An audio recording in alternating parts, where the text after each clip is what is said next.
Right. First, I'd love to hear just sort of the 2 minute version of why you decided to write this book. What was your Only two inspiration in minutes? 2 minutes? I'm gonna have to go quick. Yeah. Well, it was a good story actually, because my good friend and literary agent, Doug Abrams, he invited me on a trip to Maui with him. He's like, Lee, you want to come to Maui with me? I'm on a book retreat, and I'm going to go see one of my authors over there. And, if somebody invites you on a trip to Maui, I tend to say yes, because that's like, okay, let's go to Maui. And I was like, by the way, Doug, I have a book I'm working on. It's called The Five Paths to Inner Power. It's based on the five elements. And he's like, sounds great. And he said, I'll read it on the plane. And so he read it on the plane, and he was like, I really like the concept here, but I think there's a more mainstream book than a Chinese medicine book in you. So while we were in Maui and he was writing, I started writing, and I thought about what is the difference between Qigong and any other form of exercise, and it was slowing down. And so I started talking to Doug about this book's the concept of slowing down, and how slowing down improves so many different aspects of your life, whether it's eating slowly, exercise slowing, breathing slowly, and there's evidence in the West that supports all these Eastern practices. And so I came up with the title, The Power of Slow. And he really liked it. And I got almost the full, let's say, book proposal done in Maui at that time. That was some 4 years ago. And so that's why my friend said, hey, Lee, there's slow and then there's too slow. Because you had this thing done, pretty much done. You only needed 10% more work.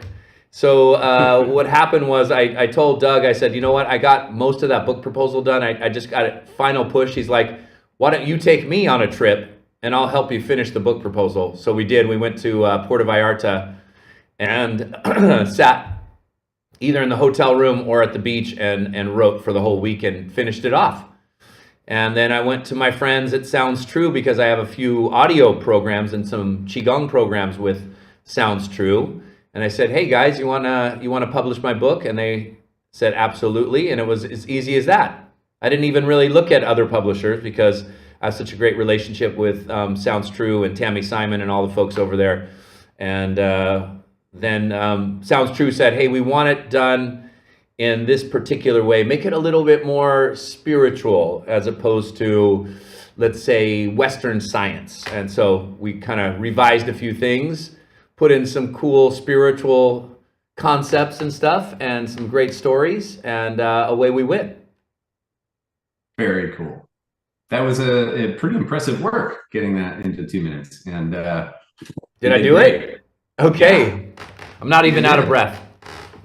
I'm impressed. Fantastic.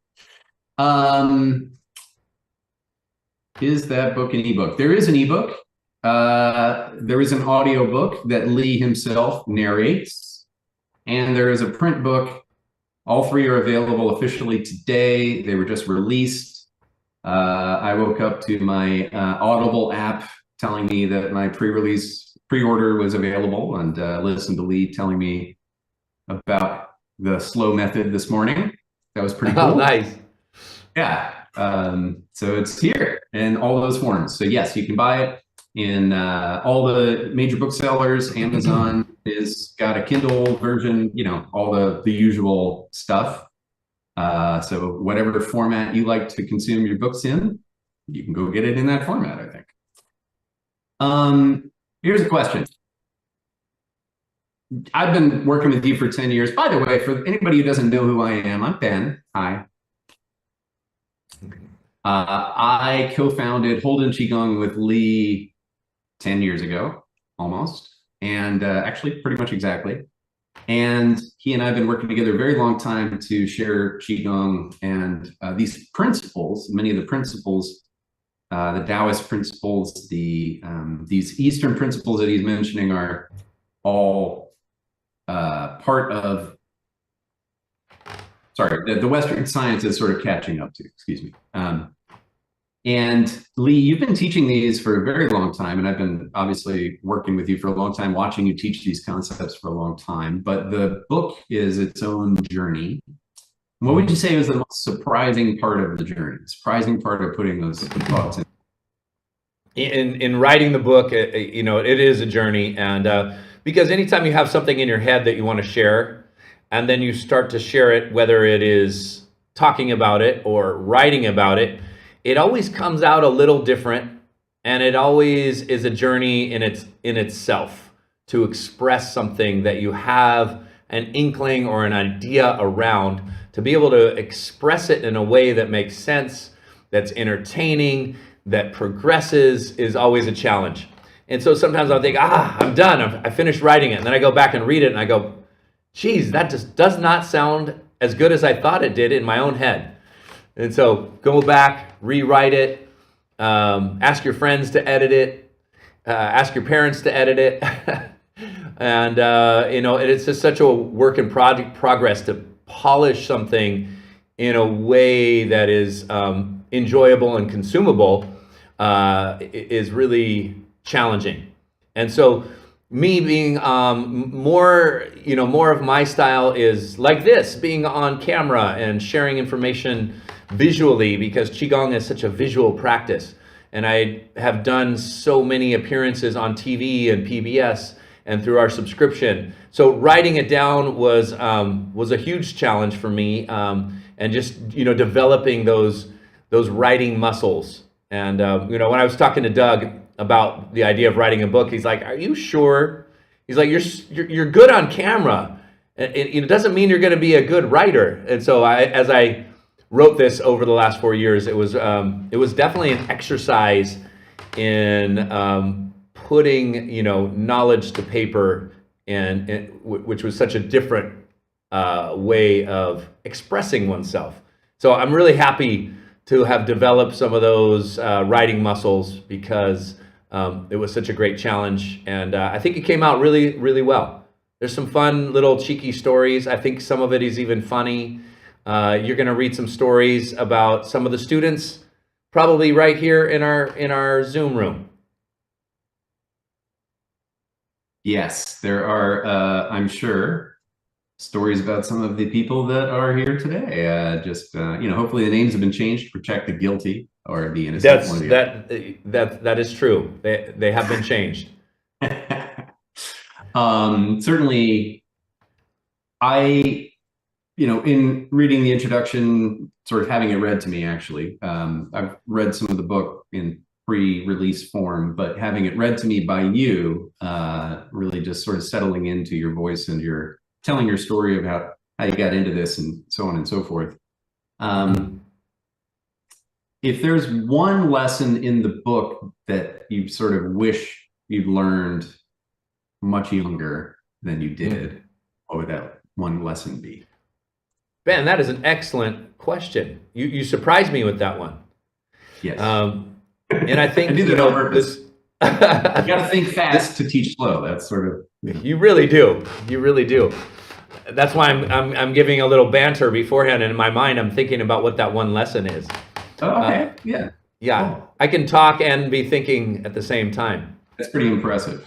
Yeah. Does it help when I say things to fill up the time? Yes, it does. The whole concept of this book of slowing down is something that needs to be reiterated and practiced and self-reminded all the time, because the natural tendency often, especially in modern life, is to hurry up or to speed up. And hurry up might not even be the right thing. It's just that our programming, our pre-programming often is to go a little quicker because we want to get things done. And the counterintuitive approach of slowing down is that you are more productive.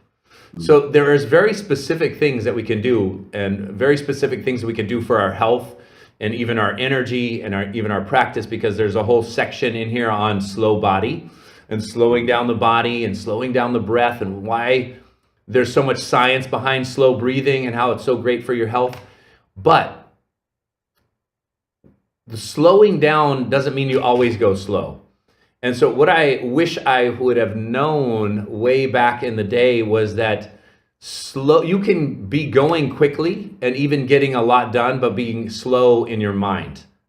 What I mean by that is sometimes, for example, I have 4 children. And in the morning at my house, everybody's sort of in a hurry to get out the door before school. And so I'm making breakfast, I'm doing lunches, taking care of whatever needs to be taken care of that was unexpected. Even though I'm going quickly, I'm breathing slowly and I'm keeping my mind slow. So if you enter into a slow state, you will also enter into a flow state. And I didn't ever realize that, but you can be being slow within yourself, even though you're being very efficient in whatever actions you're taking.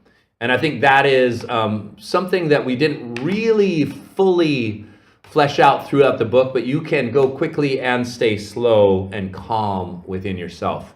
And I wish I would have known that in, college or early days of working or, production days when everybody's like, we got to get more done. Okay, stay calm within yourself, because that slowness leads to flow state. Flow state leads to peak performance, whether you're parenting on camera, doing a sports performance, or you're an artist, or you're writing. All of those internal calmness and inner flow state has this way of coalescing your internal energy into a powerful force. Beautiful. I love that. Slow doesn't necessarily mean not fast, is what I'm hearing. That's right. It's very yin yang. Very yin yang. Perfect.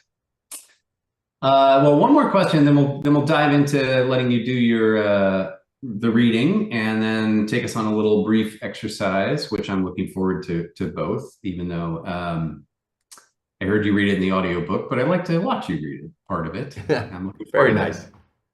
My last question is, looking forward in time, if we can share this work with the world at large, how do you see the principles of this book sort of helping, changing the way that people live and connect and work in the future?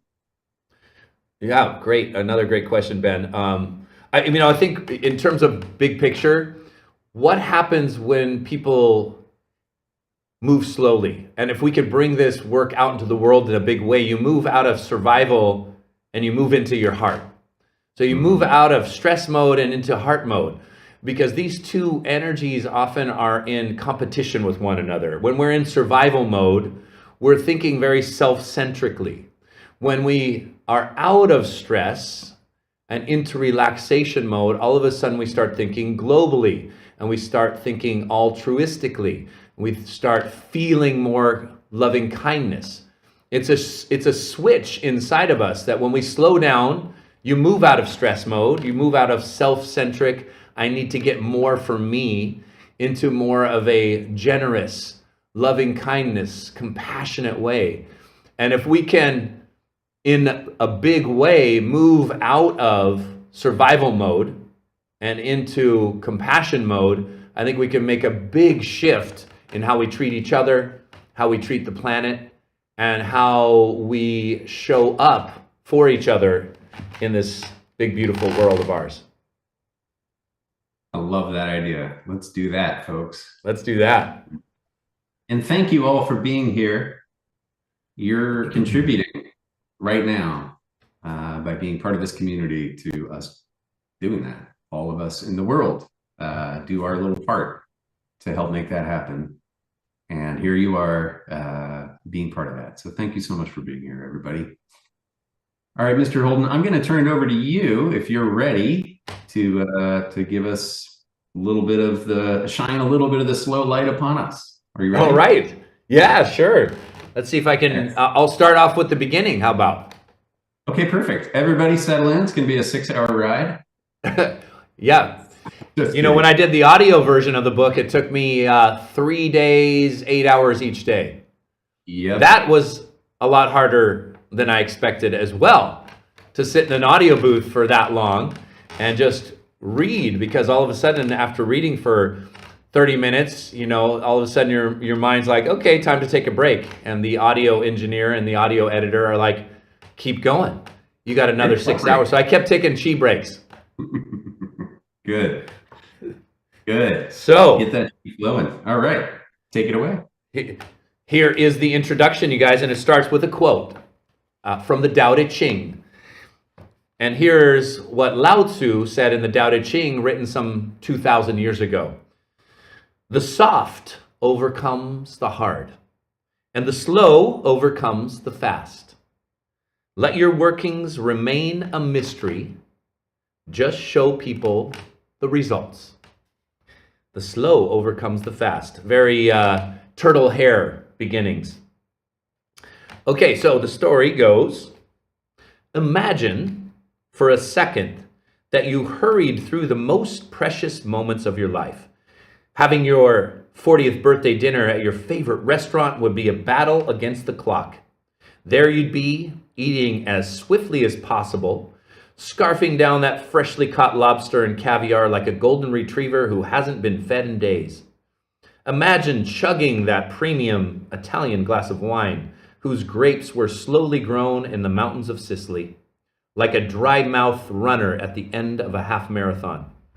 And then there's that romantic night in the bedroom with your partner.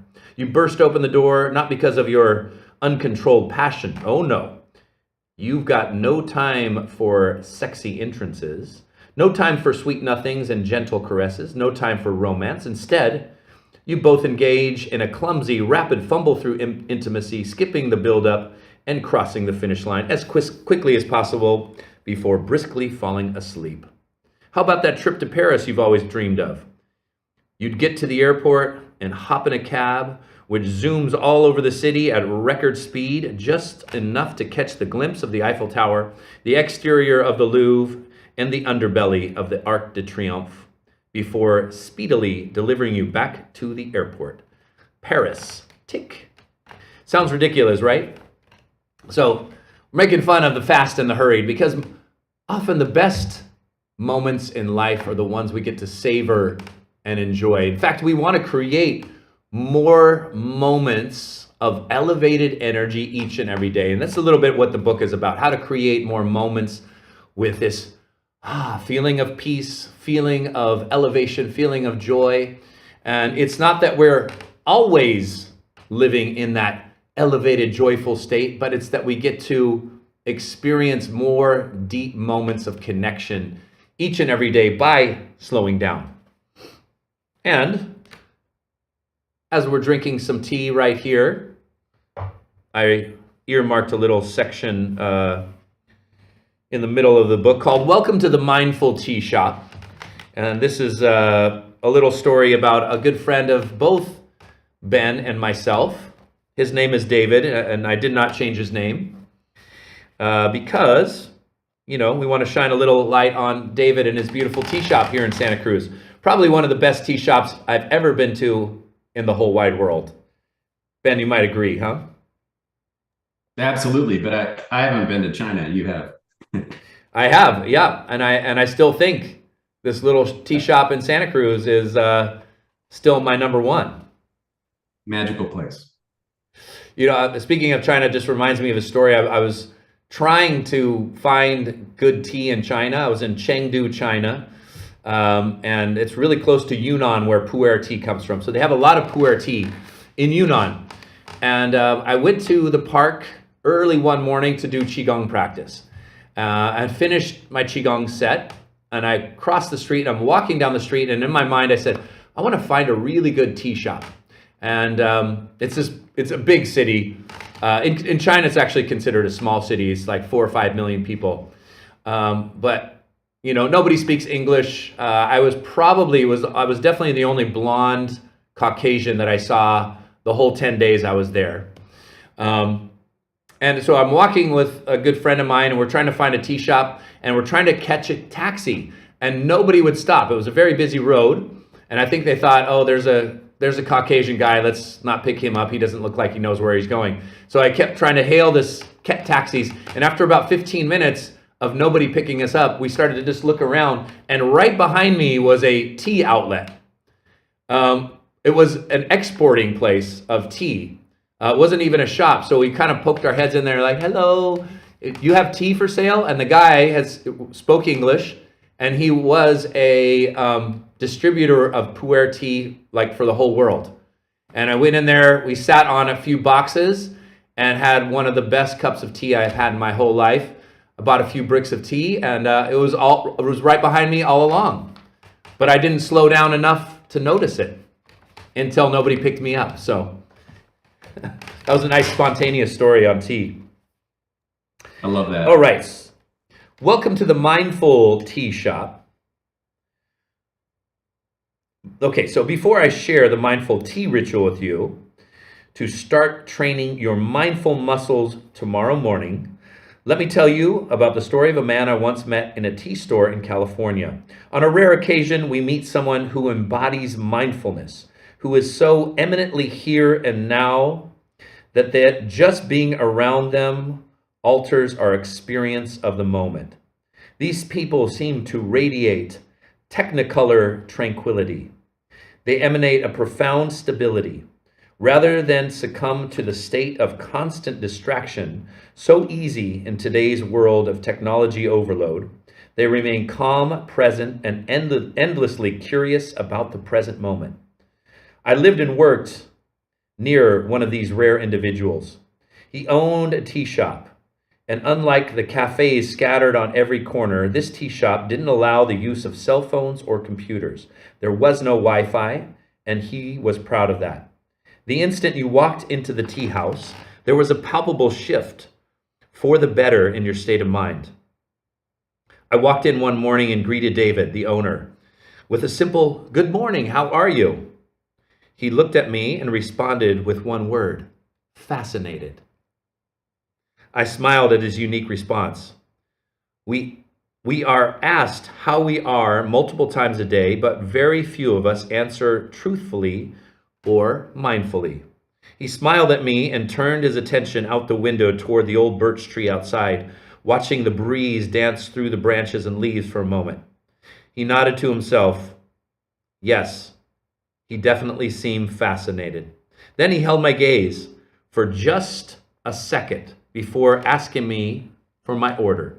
In this brief encounter, David had somehow managed to grasp my attention and stabilize it beneath the surface of my ordinary thinking mind.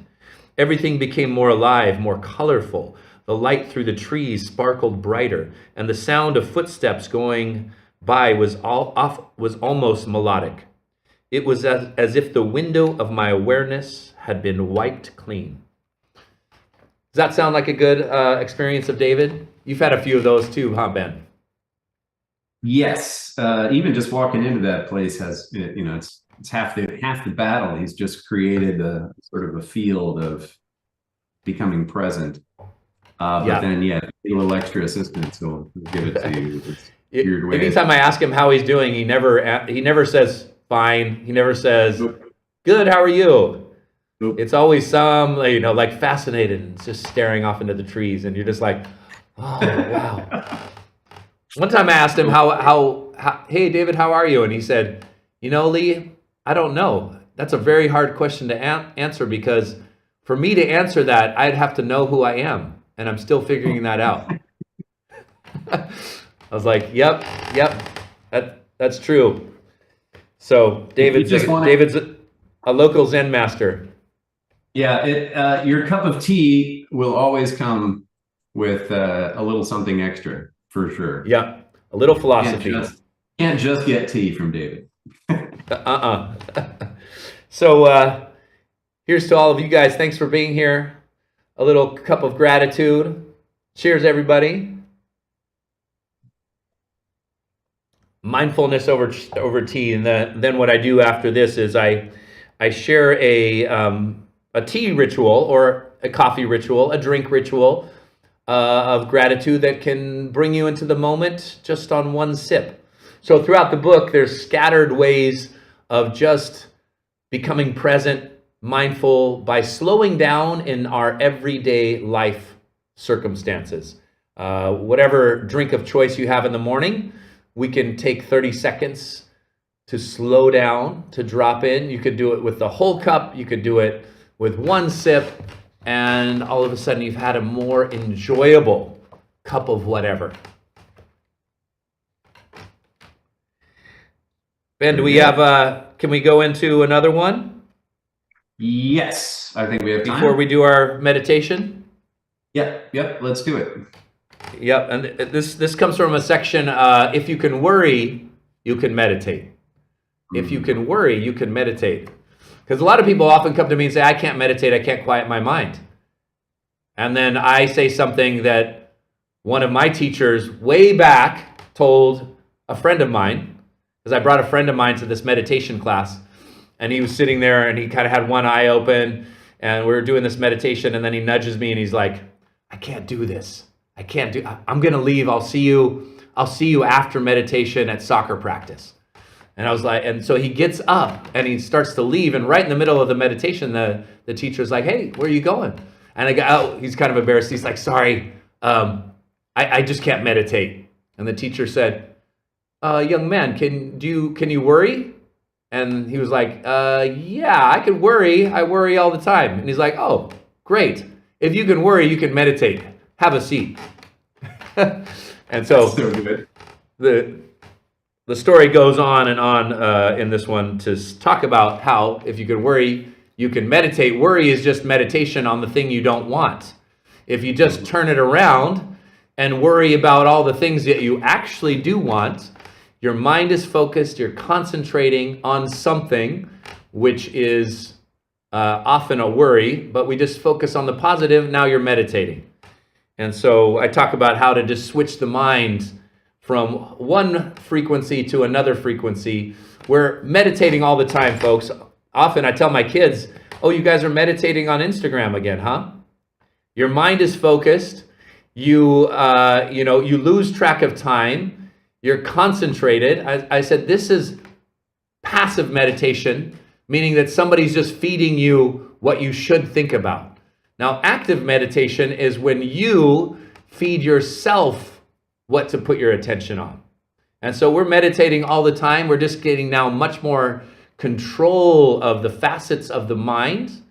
And unfortunately, more people pay more attention to their devices than they do their own consciousness. People pay more attention to their money and the stock market than their own valuable energy system. And if we slow down, we will really truly see what's valuable to us. Our own minds, our own emotions, our own energy systems. By slowing down, we can really start to cultivate the quality of energy and state that we want to be in. So speaking of Chengdu, this is another story. When I was in China, that same trip where I bought the tea from the tea guy that was right behind me that I didn't know about, I was there filming a Tibetan master, and this master was incredible. I mean, he was truly, I might even say he was the one enlightened being that I've met in my life. And we were interviewing him for a documentary that we were doing, but he was in town from Tibet in China. Chengdu is the closest city to Tibet, and we were sneaking into his hotel room to get some footage of this guy because of the relationship between Tibet and China. They wouldn't let anybody film him. So he was a very well-known Tibetan Lama that they kept saying when you're around him, he will often perform miracles. And so we were like, let's bring the camera crew in. We had an opportunity to spend 3 or 4 days with him, and we did just that. So this is the interview. So it was 2018, and I was sitting in a hotel room in northern China interviewing a world-renowned Tibetan Lama. He was highly revered. He was a highly revered rock star in his country and had an entourage of monks by his side, tending to his every request. There was like 30 monks with him, and when we took a walk one day, one monk held his bottle of water. One monk held an umbrella over his head so that he wouldn't get too much sun. Somebody else had some snacks for him. Somebody else was like holding the back of his robe. I was like, wow, we're in the presence of a true Tibetan rock star. I felt honored to interview him. After introducing myself, I brought up the topic of mindfulness meditation and how popular it was becoming in the Western world. I asked him to explain the concept in his own words. He looked at me and responded with a short sentence in Tibetan. The translator then offered me the English translation. Where are you? I paused. The translator continued. He asked you the question. Where are you? And I smiled and responded, I'm here. The monk responded again in Tibetan. The translator replied, how do you know? I was taken aback by the simplicity of the question and the Lama's piercing yet loving gaze. I felt a funny sensation come over me, as if the room had somehow become wider. It was as if my peripheral vision expanded. I didn't know how to respond in words, but I felt it in my bones. I was right there with him, totally at one with my surroundings. My mind quieted. The vast spaciousness entered into my awareness, and the monk smiled knowingly. This was mindfulness meditation. You are here. You were always here, even when you forgot and got very lost in the dream of your mind, is what he said. For the rest of the day, it was surprisingly hard not to be in the present moment. As the camera crew pushed me for plans for the upcoming week, I had to make a special effort to focus on the future. I was so present and rooted in the moment that I had become fascinated by the here and now. Usually, it was difficult for me to stay in the present, but this time it felt very different. And this huge psychological change had come about due to the dazzling simplicity of one powerful question: where are you? So there was more to the story, because he did also, he asked me this question, but he also then did like a blessing and did some chanting. And everybody in the room was completely mesmerized, or there was a big shift in the energy. In fact, the one camera guy who was in the room, he was trying to film, but tears were streaming out of his face, and he was crying, and he kept whispering to me, Lee, what's going on? There's water coming out of my face. It was like, I turned around and looked at him, there's snot and tears. He was just beside himself, and he didn't know why. And so it was just like this big wave of energy from this master when he asked us this question. So it was the question, but there was this very interesting like blessing or grace of the master that came through at that moment. And it was really an interesting experience it wasn't even the rest of the day. It was 2 or 3 days for me, like planning. I was trying to change my flight back home. I was trying to talk to airlines, and it was almost impossible to even like think about the future and try to do logistical things. I just kind of wanted to meditate, go for a walk in the park, do some qigong. So it was a really interesting experience with this master. And then I go on to talk about the Where Am I meditation that he took us through. It's a very simple practice. I'm sure some of you have done it with me, but we can all do it together. How's that sound? Let's do a little meditation. Let's slow things down and bring ourselves into the present moment. Now, this meditation can be a formal meditation, meaning I'm going to sit down and meditate. Or it can be an informal meditation where you're going through your day and you notice that your mind is getting a little unruly. Things are happening that are unexpected, and you're feeling maybe a little bit of emotional stress, and your mind is, let's say, starting to get fraught with worries or anxiety or mental stress. You can do a Tai Chi, sort of a keto move on your mind by asking yourself this question. So sometimes when I feel like my mind is starting to get out of balance, wherever I am, I just say to myself, where am I? And I remind myself that I am not in my head, in my imagination of all the things going on. I'm not in my past. I'm actually right here. And then I deeply feel into where here is. I'm like, okay, where am I? I'm here. And then the important part is to ask a follow-up question, which is, how do you know you're here? How do you know you're here? And what we do then is answer that question by tuning into our senses. Well, I know I'm here because I can see the lights in the room. I can see the colors on the wall. That's actually happening right here, right now. I can feel this chair at my back. I can feel the floor underneath me. All of a sudden, my attention, my mind is in the moment, is on something that is here rather than something in the future or the past. And then all of a sudden is this ninja move where your mind comes back to the moment. Now, when I go back into ordinary thinking, I'm already calmer, I'm more relaxed, I'm more stabilized in the moment. And when I start to think about the future, my mind becomes more focused. I make better choices because I'm in a better internal state, and I feel more relaxed. So where am I meditation can be done in any moment, or it could be an actual formal meditation practice. And I love it as a meditation practice because it is so clarifying and so simple. So let's all start. We can even start with eyes open, and just let me ask you the same question the Tibetan asked me. Where are you? And I want you to ask this question sincerely, like you're waking up from a nap. And sometimes when you wake up from a nap and you say, wait a second, where am I? And then you have to start to get your bearings. Oh yeah, I'm in the room. You ever had a nap like that? Or you ever woke up in the morning, you're like, wait a second, where am I? I want you to have that as the experience. Where am I? And just get curious for a moment.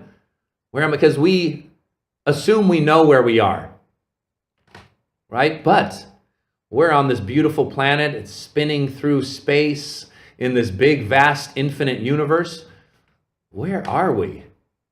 Okay, and we come back to the moment. I'm here. So in your mind, you say, I'm here. Where am I? I'm here. Now feel where here is. How do you know you're here? And just take a moment to tune in with your mind. When I say mind, I mean your attention to your visual consciousness. Notice the room, and you could just even let your peripheral vision expand. You don't have to necessarily look around, and just say, okay, I see the plants to the side. I see the painting. I see the color of the wall. And when you look, just look. No judging. No, oh, I need to move that plant over there. Oh, the color of the wall, I need to paint it a different color. Let the judgmental mind just be very quiet and just look. Where am I? I'm here. How do I know I'm here? Because I can see the colors. I can see the floor. I can see the lights. Take a deep breath into that. Good. Now close your eyes and let's ask the question again. Where am I? And just answer, I'm here. How do I know I'm here? Well, I can hear the sounds of the room. I can hear the ambient noise. I can hear Lee's voice. If I'm hearing the sounds in the room, those are happening right here, right now, and I place my mind on them. I notice them. I observe them. Now, the fullness of my mind is in the moment. That is why it's called mindfulness. The fullness of my attention is here and now on what I'm hearing. Where am I? I'm here. How do I know I'm here? I can feel. I can kinesthetically feel the chair at my back. I can feel the clothes on my skin. These are happening right here in this moment. I can feel the breath come in through my nose and move the bones of my rib cage and chest. And when I exhale, I can feel the air going out through my nose, and I feel the rib cage softening as the breath moves out. I'm here because I can feel my breathing. And as I pay attention to my breath, I can slow it down. And as I slow down my breathing, my nervous system becomes calm. My mind relaxes. Tension releases from my body.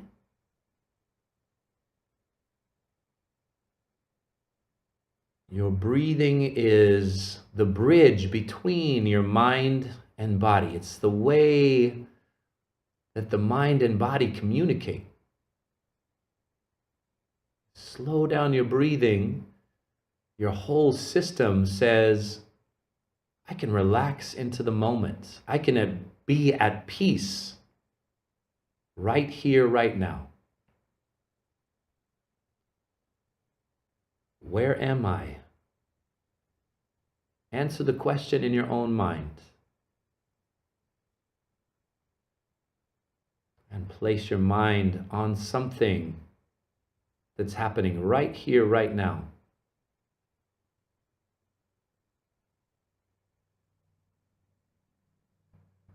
Feel the muscles in your neck and shoulders relax. Feel the breath becoming a little bit deeper and a little bit slower. And as you slow down the breathing and your mind becomes more present, the subtle energies of this moment become unveiled. They start to become noticed. Sense the air on your face. And sense the energy, the chi, the life force within you.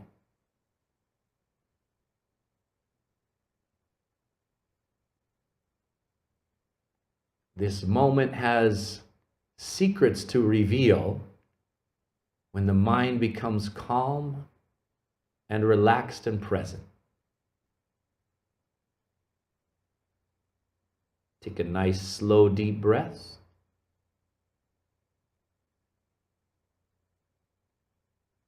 And then just slowly open your eyes. Let the light filter in. Start taking in the light through your visual awareness. Take one more slow breath.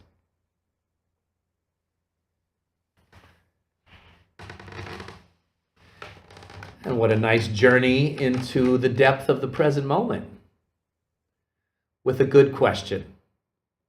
Good questions lead to good answers. Where am I? I'm here with all of you. Wonderful little simple mindfulness practice. It's very Zen in its style because it's inquiry meditation, meaning you ask a question. What happens when you ask a question is that the mind will want to answer it. So even a simple question, where am I? And the mind's going to, well, we're here. And then we just keep unfolding into the moment by repeating that question. Very cool. Speaking of questions, Ben, maybe people have some questions. Yes, people do. There have been a lot of questions coming our way. But first, we are going to announce prize winners from the pre-order festivities. And then we'll roll on into questions and answers. So thank you very much for leading that, Lee. I love how 2 minutes is long enough to just shift gears completely. Big time. And it was, 2 or 3 minutes, under 5 minutes, and we created a slow shift, but it didn't take a lot of time. Yep. So that's the beauty about these kinds of practices. Yes, indeed. All right, folks. Well, as you stay in the present and keep your breathing slow and steady, don't get too nervous and anxious and end up with shallow breathing because you're wondering if you won one of the pre-order prizes. We might have to go right back to the meditation afterwards. Exactly. And chill out. Yeah. So what we have is we have a few prizes. We have a few different levels of prize. There are several signed copies of the book. So Lee will be signing some copies of the book and we'll be sending those out to you, and we'll coordinate by email if you're a winner on how to get that address so that we can get that to you in the mail. We also are, Lee has been working with the Shift Network on a course. Is it called Power of Slow, Lee?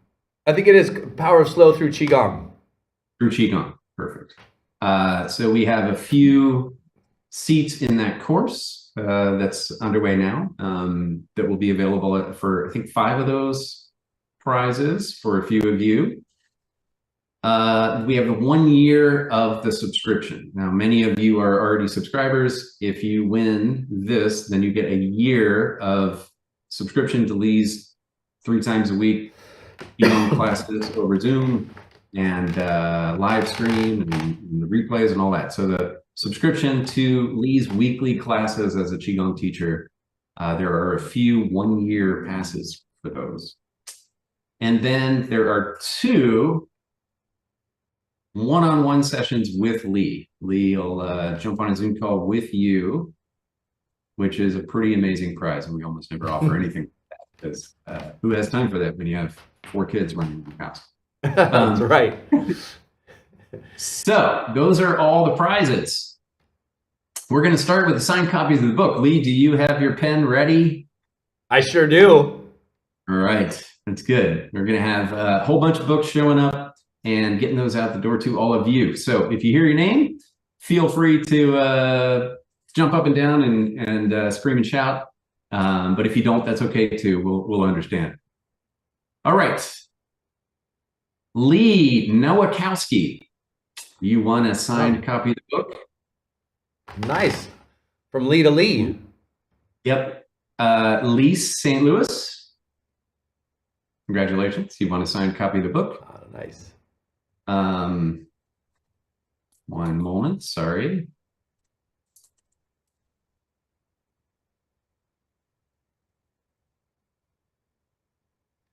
Okay, good. Then we have, sorry about that. Okay, Margaret Lynch. Congratulations, you won a signed copy of the book. Linda Kronk. Congratulations. Julia Woods. Philomena Rodriguez. Nicole DuPont. Laura Albert. Congratulations, all of you. Signed copies coming your way. We will reach out by email again. Muriel Grejmans. I am probably butchering your name. I am very sorry about that. Christina Cockler. Congratulations. Kim with the last name OB, at least in our database. So I'm not sure exactly what it is, just capital O, capital B. So Kim, but we'll send you an email. So if that's you, you'll find out that way. Harriet Cashinelli. Harriet Cashinelli, congratulations. Frank's sister, Syster. Maybe I mispronounced it. If so, I apologize. All of you, if I'm just butchering your names, you know, should have made Lee do it. He's got audiobook experience. I don't. I'm an expert now. Exactly. Karen Lawrence. Or Lawrence, perhaps. Daniela Siegenthaler. Daniela Siegenthaler. Misty Forrest. Sounds a good place to hang out, and also a great name. Christine Shepard. Sam Skull. Harold Aiken. Ah, Lawrence. There you go, Karen. Thank you for the pronunciation tip. Karen told me how to pronounce her name. Harold Aiken. I think I just said that one. Helen Rowlands. Mermita Prince. Sue Vela. Benita Benini. Helen Levine or Levine, perhaps. And Birgit Nalsenberger. I think I got that right, but I might have totally not gotten that right. So you have all won a signed copy of the book. Congratulations to all of those people I just mentioned. If you heard your name, be on the lookout for an email from us about your signed copy, and we'll make sure to get a current mailing address, get that out to you once Lee gets his little pile in a pile and starts going through with his fancy pen. Lee, one of the first questions on the Q&A sheet is, did you already autograph your own copy? I did not yet. That's a great idea. I think so. I did too. earmark it though with a couple of passages for us to read, so it's already earmarked.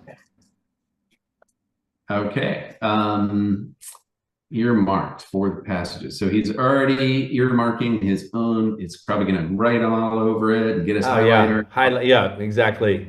Be like, if I had to do it over again, I'd write this part differently. Exactly.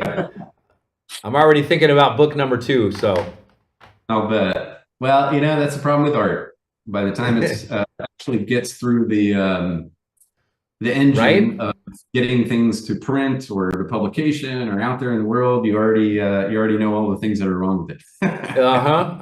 Right. It's like every band, when the album comes out, they're like, I'm already way past all that stuff. Yeah, exactly. All right. Okay, next up, we have tickets to the Shift Network Power of Slow with Qigong course that's going on now. And we're going to get started with those. We have a few of those, starting with Marcella Winters. Marcella, you have won that prize. Again, be on the lookout for emails from us. David Young, congratulations. Tanetje Koning, Tannetje. So my apologies. Don't know how to pronounce that. But congratulations, you have won the Shift Network Power of Slow with Qigong course. Dan O'Neill, congratulations. And Ann Dorte Lang. Congratulations to you all for winning that particular course. It is going on right now, the Shift Network's Power of Slow with Qigong course. And we will reach out by email and get you what you need to get registered for that and start working through this, the principles of the slow method with Lee in that course. How's that going, by the way, Lee? It's going great. Yeah, it's good fun. We're doing some slow mind, slow body. We're definitely diving into Qigong and the principles of slow flow in these first weeks. Perfect. Well, that's a good place to be. Also, one of those winners, Mr. Dan O'Neill, you also pre-ordered the most books, so congratulations on that. You are our biggest supporter, and in terms of this book launch, thank you so much, Dan. We really appreciate it. If you're here, just want to let you know how much we appreciate it. Okay, moving right along. We are now going to move on to a 1-year pass to the video class subscription. Now, again, this is for anybody who doesn't know. Lee teaches several days a week, most weeks, at least several classes a month. When he travels and stuff, we play classic classes and make sure to keep the content flowing through the subscription. So you have classes to practice with every week that are fresh, and Lee is doing that Monday, Wednesday, Fridays right now. Different times to support different time zones is our typical class schedule. And if you are a winner of this and you're already on the subscription, then you will just don't have to pay for a year. And if you're a winner of this and you are not already on the subscription, then we will get you hooked up and you can start coming to classes live over the internet or watching the replays and just sort of basking in the fresh ongoing training from Master Lee. All right, here are some winners. Number 1, Christy Nather, congratulations. Number 2, Liat Goodman. Again, I apologize if I'm mispronouncing that, but Liat Goodman, congratulations. Lori Van Aken. Congratulations, Lori Van Aken. And Nancy Foster, congratulations. And I think we're one name short, so we will pull one more name for that one because we were supposed to do 5.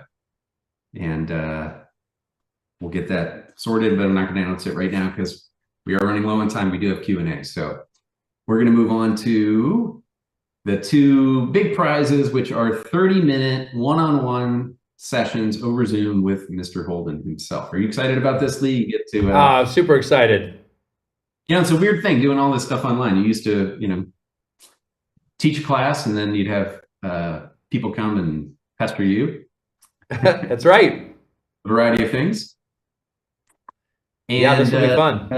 A lot more sort of one-on-one attention. You were doing acupuncture and Chinese medicine, so you deal with people one-on-one a lot. Yep. So I think you enjoy getting back to your roots here with these 2 lucky winners. One is Ina Clark. Congratulations. You get some one-on-one time with Mr. Holden.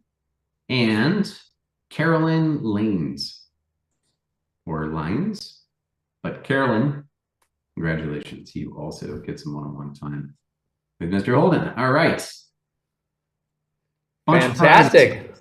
Yep, got a lot of winners, and congratulations to all of you. Thank you so much for supporting our book pre-launch. One of the big things about the book pre-launch is that, you know, to get people to even know about these concepts, these Taoist principles, these ancient but super effective for modern times concepts that Lee has been distilling and teaching all this time, we just need a way to get their attention. And this book is just a way to take these principles and distill them and then make them available.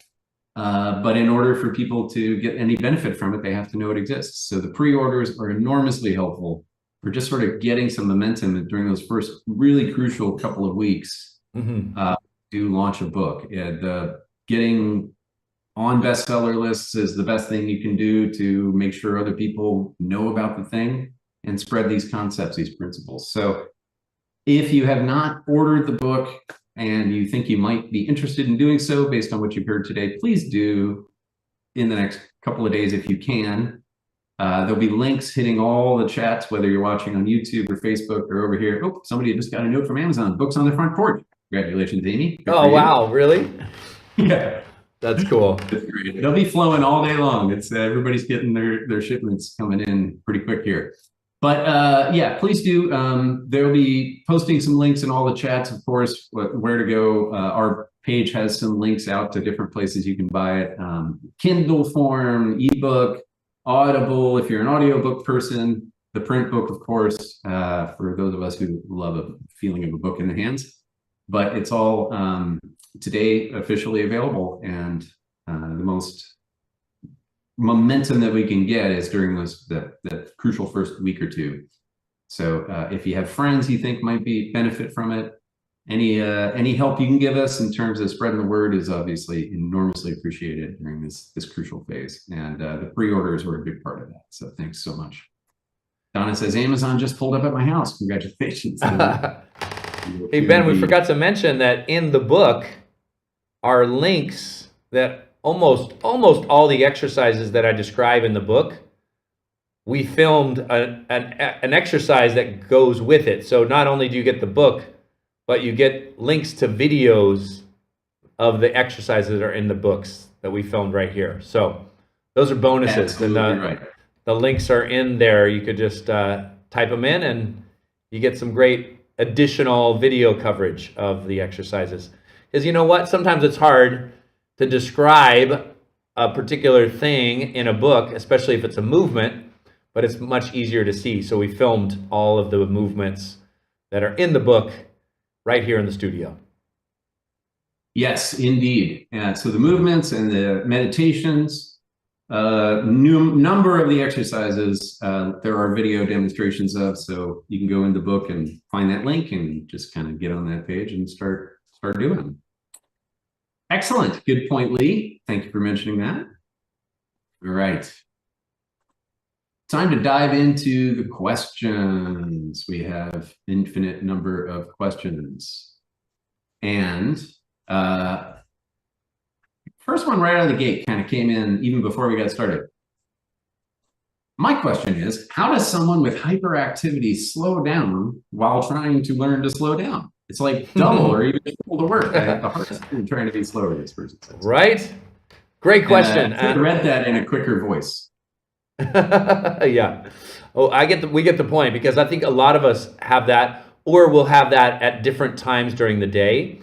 And to do that, when we say hyperactivity, it usually means the mind.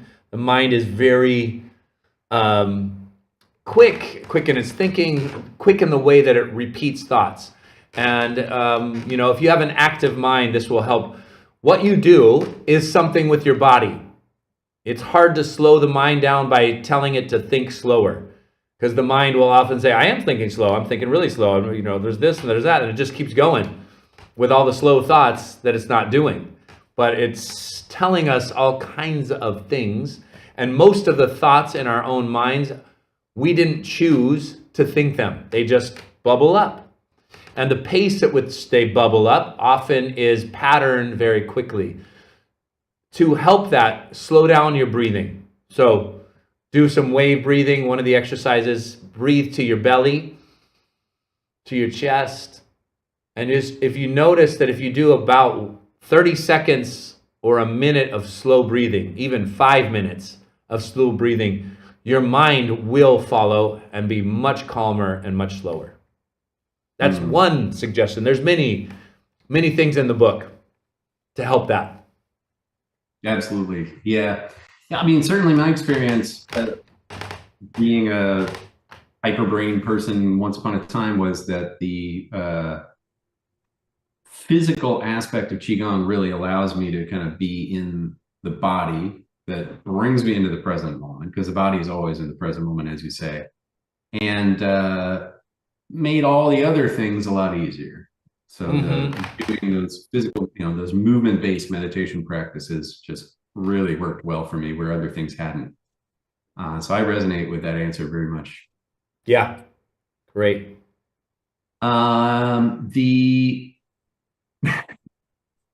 There is a magic trick that you seem to have. I've known him practice with Lee as a student for over 14 years, and I've never seen him get angry. It always fascinates me. How do you do this? Can you give us a tip, and how does it relate to the power of slow? Right?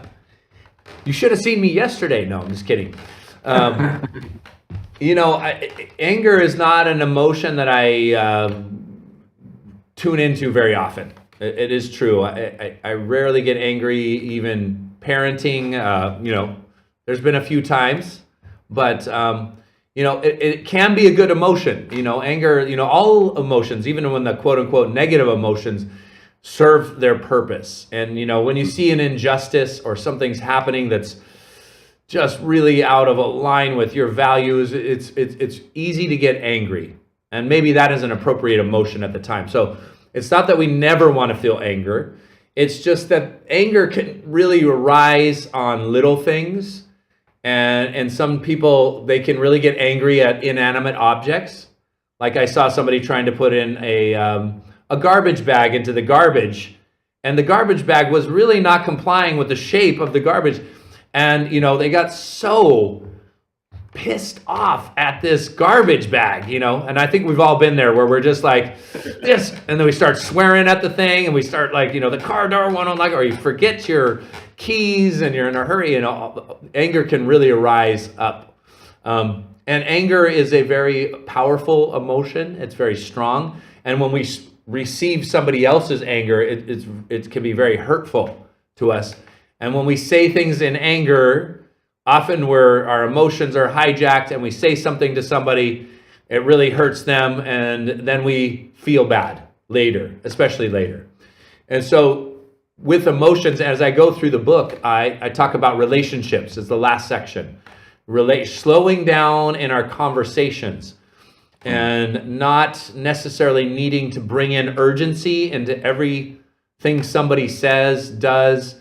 We can take a moment. So for me, when I'm parenting, or when somebody's done something that's really irritating or makes me feel frustrated, I always pause and I take a few minutes for myself. So in essence, I slow down before engaging in conversation until I feel better inside myself. So I tend to myself first, and that's has helped me tremendously in many aspects, whether it's parenting, relationships, whatever it is. Just slow down, tend to your own energy first, feel better, and then engage in conversation.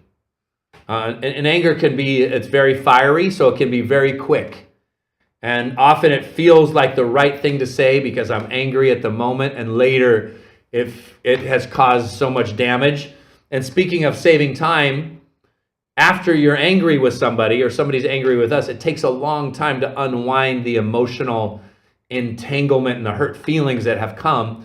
If we tend to ourselves first, we slow down. Hey, I'm feeling really upset by whatever you said. I'm going to take a little time for myself, take a little walk, come back in 15 minutes, engage in the conversation. It's much clearer, and it is the results often are way better. So there are some suggestions in the slow relationship section on communication, on intimacy, on all kinds of things, and showing how slowing down can really bring us the kind and quality of energy that we actually want. Very nice. Yeah.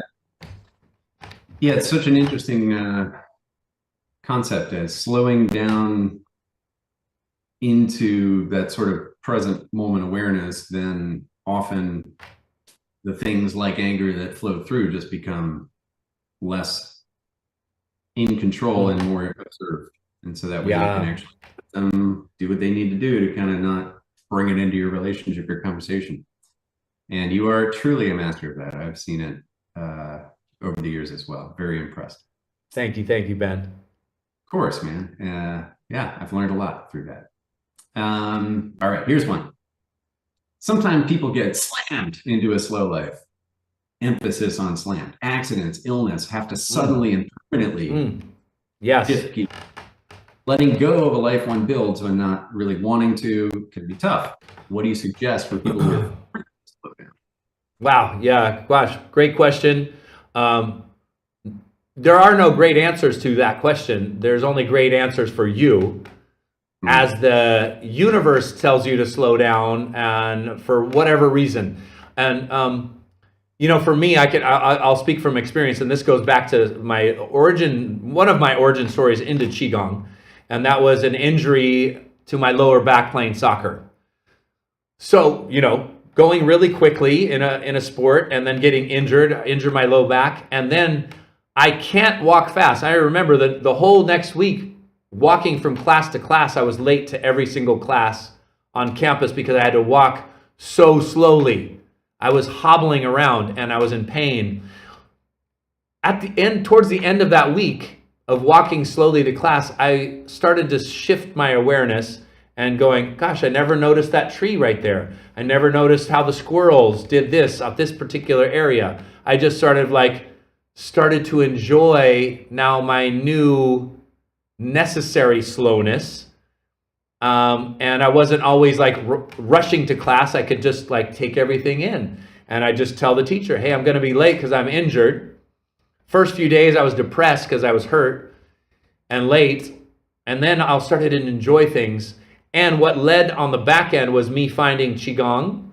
So what was the worst thing that happened to me in my first 19 years of life ended up being a really great thing, because I'm not sure I would have found Qigong or have embraced it the way I did had that injury not occurred. So all of a sudden now I made a decision to go learn from somebody who taught me Qigong exercises for the lower back. That made such an impression on me that I wanted to now study Qigong, and I switched kind of my life choices. Instead of looking for a job when I graduated college, I looked for Qigong opportunities, and I traveled to Asia.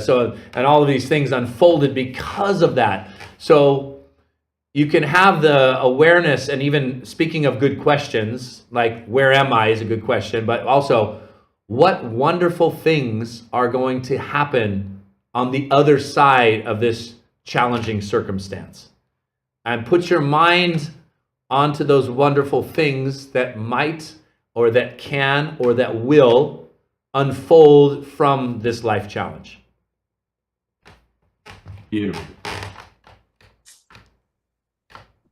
I'm gonna bring one in that just hit the chat, and I think it's somewhat related to what you're saying, but not super directly. I'm dealing with deep grief at the moment, and I've dealt with it by doing. Slowing down often leaves me dissolving in tears. Any suggestion? Wow, and such great questions, guys. Again, these are like now starting to get into some of the advanced techniques of slowing down. Just because we're hurrying doesn't mean it's not there. It's just that we're not paying attention to it. If we don't pay attention to something, energetically, what we'll say in Chinese medicine, that qi will not flow, it won't circulate. We're just going to be like, I'm going to ignore you. What happens, it's like water that doesn't move. It then becomes stagnant. Stagnant water isn't healthy, and it will manifest in some way, shape, or form until we listen to it.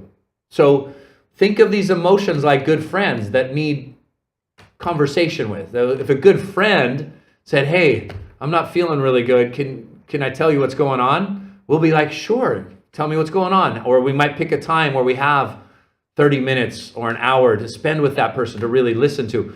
Do the same thing for yourself. Find some time where you can slow down and have a listen, because energy is energy. And whether we are facing it or not facing it, it's there. If we deal with it consciously, we can help it along to become healthy.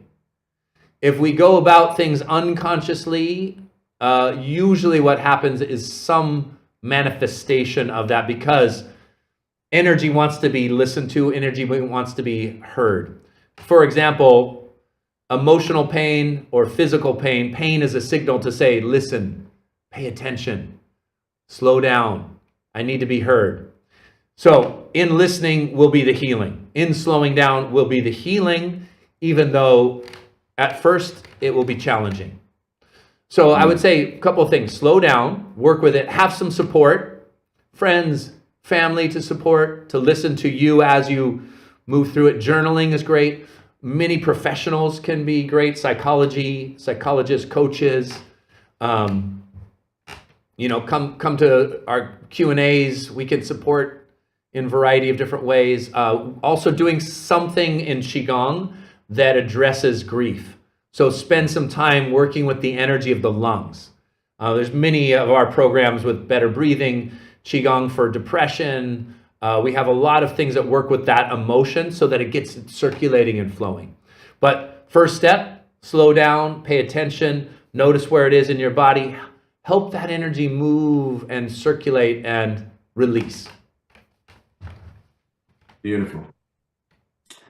Yeah, it's an interesting thing about grief. I think it's a prime example of what you're saying about slow is fast. Yeah. Because the thing about grief is that all you're doing is postponing working through it if you're just sort of avoiding it. And that's obviously hard not to do because it's so powerful at first, but it gets less and less so over time, invariably. So you just kind of have to get through the really intense part. And that's just going to take more months, weeks, years, days, whatever, however long, if you don't give it the time, if you don't slow down and be with it the way you're saying, it's still going to be there until it has its say. Like you said, the friend needs listened to.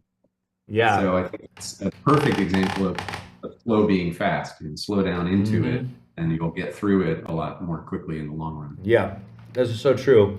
And with grief, there's always a lesson behind the emotion energetically, and often the lesson is that life is always changing, and that is just the truth about life. And some changes are harder for us individually than others, and when we get in tune with those changes, especially on the other side of grief, the lesson is there's more things to enjoy than what we've enjoyed in the past. There's more things, and that we often are grieving because we enjoyed somebody's company or that particular time so much. There'll be more of those experiences to come for us. But if we hang on to the past and not go with life's changes, we limit ourselves in what we can experience as we move forward towards the future. Beautiful. Mr. Lee, was there a specific part of your book that you felt most connected to or brought you the most joy when writing it? You know, it was funny too, because I thought what would be the most fun to write would be the movement parts, because I'm such a movement person. So the slow body section. And it was easy. And I moved through it pretty quickly on how to do Qigong exercises and breath work and all these different things that we can do with our bodies in terms of a slow approach, like even eating or drinking tea and whatnot. But I really enjoyed the slow mind section. It was more challenging for me to write, but I think that we all have this way in which we're working with our inner dialogue and our inner imaginations that are challenging. And I feel that at the root of a lot of problems that we as individuals face, as well as we as a collective face, is that the mind is often looking at the negative and the what ifs and the worries and ruminating about the past and the things it didn't like. And if we can really work with the energy of the mind and give some tips and tricks on how to guide and direct the stream of consciousness and the energy of the mind in positive, life-affirming ways, we create big change. And that was really fun to work on and work through. I rewrote that section many times, and there's some good stories, and I think some of them we read today, like the story with the Tibetan master. Yeah, excellent. Thank you for that. We have just a few minutes left, folks. There are a number of logistical questions, so I think we'll just take a couple minutes, get those out of the way, and then we'll wrap things up here. So many people have asked about the audio book. Yes, Lee reads the audio book, at least in English. I don't know if there will eventually be a French version and a Spanish version and a what have you. And if there is, probably Lee won't read it. Probably, maybe by that time I'll have learned that language. Yeah. Well, you know, but I did just get confirmation that it's being it got picked up by a UK publisher, so it will be published in the UK. It won't be called Ready, Set, Slow. In the UK, it's just going to be called Slow, just Slow. That's right. Yeah, just and maybe I should read that with a British accent.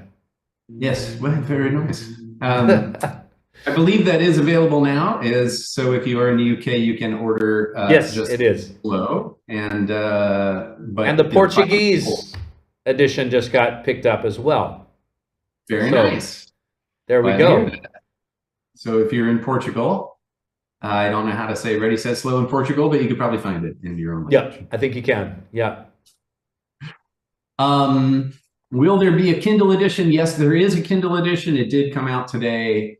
You can certainly buy it that way. Will you be able to download the audio book into your Holden Qigong subscription library? No. Sorry, that is not. Dang it, we didn't think of that. Publishing and licensing works usually with big publishers like Sounds True. So we're unable to do that. Oh, Slow, you're arriving in UK on the 23rd January. Thank you, Sam, for the info. So 2 more days for the UK before you can slowly get your Slow book. Can we order tea from David? Yes. hiddenpeakteahouse.com. Somebody will drop a link in the chat. The links, if you do get the audio book or the book, I think Lee mentioned there are links to the exercise videos, including guided meditations. So you certainly can, you'll be able to get those to that page from the links in the book, whether you buy it, whatever format you buy. The links are quite simple, and you'll be able to get to that even if you bought the audio book. So there's not guided meditation in the audio book per se. It's separate, the list of what's the word? Exercises. Thank you. and the links to where to go and get the video guided version of those exercises. So that's all in the book. And if you purchase it, you will have access to that. And the last sort of logistical question is, can I get a link to order the book? We are posting the link to our page that then links out to various sellers. You can certainly find it anywhere. Ready, Set, Slow. If you search for it today on Google, it's quite a few places. So depending on which bookshop you like to support. One of the smaller ones that we're supporting with the link on our page that we're linking to in the chat is a bookshop. And a lot of people have been expressing in the chat they're pleased that it's available through a couple of those smaller bookstores as well. Lee, I know you bought your copy at a local bookstore today. I did. So yes, into supporting local bookstores, we have pretty good distribution. We think it'll probably be in your local as well. So if not, ask them for it. That would be really helpful. So Lee, do you have any closing thoughts now that you are a published author of the soon-to-be best-selling book, Ready, Set, Slow? What do you want to leave people with on this fine Tuesday afternoon? Yeah, well, I'm just really filled with gratitude for everybody coming today and for us to be gathering together as a community and bringing this work out into the world. You know, for me, I always try to take myself out of the equation and say, how can this help, you know, in the world? And I always love being in service, of service to making a difference in a positive way. And that fills me up with inspiration, and seeing everybody's beautiful faces and our wonderful community here is such a joy for me. Just filled with appreciation for you, Ben, for supporting my work all these years, and our team, and putting together all the organization behind something, even something as simple as let's get on Zoom and share this information. It doesn't happen without somebody with a genius like Ben, you know, being able to pull it all together and create communities for us to express, you know, these ancient concepts in modern times. And I do feel like our modern times need these ancient wisdom practices maybe more now than ever before. And so that's kind of my mission, to just bring ancient wisdom to modern life and to infuse it with much more loving kindness and positive energy and healing light, so that we are happier, healthier people in ourselves and creating a happier, healthier world around us. Beautiful. Well, excellent. Thank you so much, Lee, for taking the time today and for the wonderful answers to these great questions. Thank you, everybody, for coming today. Thanks for your support, getting the slow method out there. You know, all of the things that Lee just said, that it really is a deep, passionate mission that we're on as a team, and that Lee's been on for much longer than I've been working with him. And all of your support is invaluable. You know, you can't have a movement without people who are part of the movement. So thank you so much for being here and being part of this movement. And with that, we've reached the end of our time. Thank you, Lee. Thank you, Ben. Thanks, guys. Much love. Bye.